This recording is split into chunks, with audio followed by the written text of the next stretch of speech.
Hi, my name is Ben Earl, and I'm a PhD student at Carleton University. This presentation is an overview of my paper, Prediction of 5G New Radio Wireless Channel Path Gains and Delays Using Machine Learning and CSI Feedback. This paper was written with the help of my supervisors, Dr. Weiner and Dr. El-Habashna, and with Dr. Lee and Dr. Zhu from our industry partner, Ericsson. Wireless system requirements grow by orders of magnitude with each new generation. This image shows a fourth generation LTE network's requirements in the lighter green compared to the requirements set for fifth generation new radio networks. This illustrates just how quickly wireless systems are advancing and in how many different aspects. Some of these requirements include number of users, peak data rates, and latency. One of the key technologies driving these advances are massive MIMO antenna systems. MIMO stands for multi-input, multi-output, meaning there's more than one antenna at the receiver and at the transmitter. Using multiple antennas, it's possible to control the direction a signal is transmitted and received. This is known as beamforming. Modern communication systems are using increasingly more antennas for their enhanced beamforming capabilities. Beamforming increases the coverage through focusing the transmit power in the direction of the user. It increases throughput by raising the received power, which allows for higher bit rates. And finally, it enables spatial multiplexing, allowing two or more users to be serviced by the same radio resources. This increases the spectral efficiency by increasing the amount of data communicated over the same radio resources. Unfortunately, there's always a trade-off. Beamforming needs very accurate channel information, since you need to know exactly where you're focusing the beam. Increasing the number of antennas will increase the size of the channel state information needed to completely describe the channel. This further complicates the channel sounding process and increases the overhead. This overhead manifests in several ways. First is computational, due to the algorithms required to calculate the CSI. Next, larger channels may require more training symbols to learn the channel information. Finally, the channel is often different in one direction than it is in the other, requiring the radio to compress and send the CSI they've calculated to each other. Overhead in the channel sounding process ultimately leads to a hit in throughput. This is a simulation-based study. We created our simulator using MATLAB's 5G Toolbox. It's vastly configurable. It takes all the configuration to generate a data set containing CSI and path components of the channel that was simulated. And then this data is sent to a neural network and used for training and testing. Specifically, the neural network is trying to estimate the path gains and delays given the CSI as input features. The path information can ultimately be used to help estimate the channel. So there are a few motives for this work.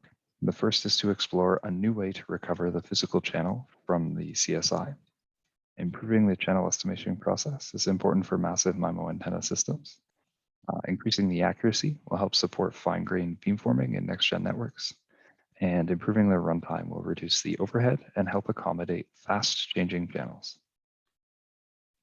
So in this work, we test different subsets of CSI to determine which CSI are actually needed to reconstruct the channel. And we present the results from the best combination in this work. The second motive we have is to reproduce channels experienced in over-the-air testing. It is very expensive to run over-the-air tests, and companies like Ericsson will record the CSI data they got while testing. Using these CSI logs from existing test data, we can estimate the real channels they experienced to help provide extra insight. Data-driven solutions like the neural networks we used in this study are relevant because analytical solutions can struggle to scale with massive antenna arrays.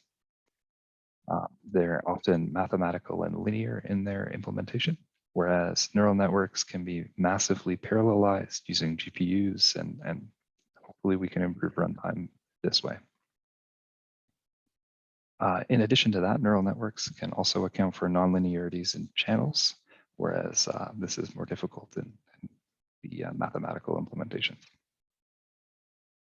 So here's a block diagram for the simulator we made using MATLAB's 5G Toolbox. It's configured by selecting a delay spread, Doppler shift, channel model, carrier configuration, signal to noise ratio, and frame count All of these things are input to our simulator, and it takes these things and runs them through our channel to generate the output. So the blue labels you see in the block diagram are calls to MATLAB's 5G simulator or 5G toolbox functions. And the green boxes are things that I implemented myself. In this diagram, you can see that the simulator will take all of the input configuration to generate an OFDM grid with pilot symbols. It'll then modulate that and apply the channel effects and introduce path loss and additive like Gaussian noise. All of these things are to mimic a physical channel. Then it'll demodulate the signal and try to calculate the CSI based on the received pilots. These CSI, as well as the actual path components used in our channel, will be logged to an output file. This table was taken from our paper.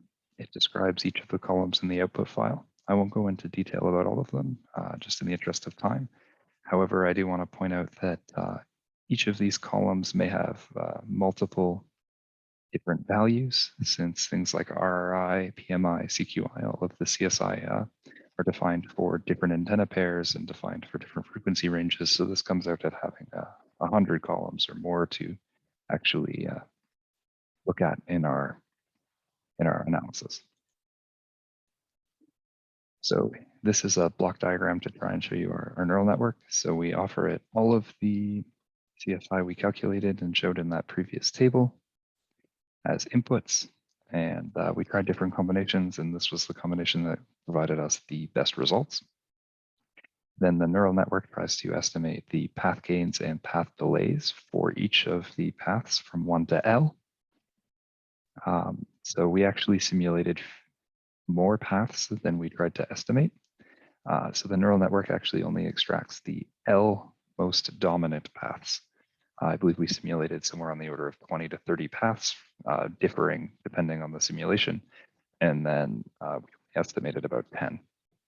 However, the dominant paths are the ones we're most interested in anyway. And here are our results. They turned out quite good. The root mean squared error is relatively small compared to the values that we're measuring, and the R squared values are relatively close to 1, which means that most of the variance in the data is captured by our model. So the images on this slide will show you the predicted delay or gain compared to the real delay or gain. So on the left, we have the delay, and you can see that they're all relatively close to that y equals x line. Y equals x is where the real data and the predicted data are equal. So obviously that would be ideal. There's some spread in the delay, but it's fairly good. Now in the gain, you can see there are more outliers, but the test statistics are all quite good.